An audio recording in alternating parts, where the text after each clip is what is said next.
তো আজকে আমরা কথা বলবো কয়েল পাখি নাকি মুরগি পালনে বেশি লাভ হবে। তো চলুন শুরু করা যাক। তো শুরু করার আগে ছোট ভাই চ্যানেলটিকে সাবস্ক্রাইব করে যাবেন। তো প্রথমে কথা বলি কয়েল পাখিকে নিয়ে। কয়েল পাখি একটি খুবই জনপ্রিয় ব্যবসা।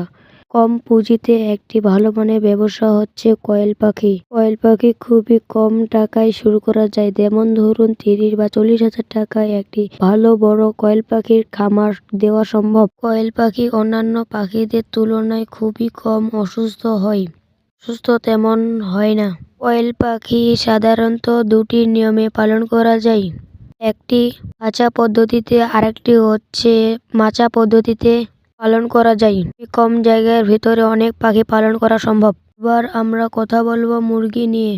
মুরগির ফার্ম দিতে গেলে অনেকটা জায়গার প্রয়োজন হয় এবং শেডের প্রয়োজন হবে। মুরগিকে দিয়ে প্রফিট করতে গেলে অনেকটা সময়ের প্রয়োজন, প্রায় 6 মাসের মতো। তার আগে প্রফিট করতে গেলে খুব কমই হয় প্রফিট। মুরগির অসুখের কথা বলতে গেলে মুরগিরও অসুখ হয়, তেমন একটা হয় না। ঠিকভাবে ওষুধ আর খাবার পেলে হবে না। তো আপনারা ডিসাইড করুন কি পালন করবেন, মুরগি নাকি কয়েল পাখি। আজকে এ পর্যন্ত, দেখা হবে অন্য কোনো ভিডিওতে। আল্লাহ হাফিজ।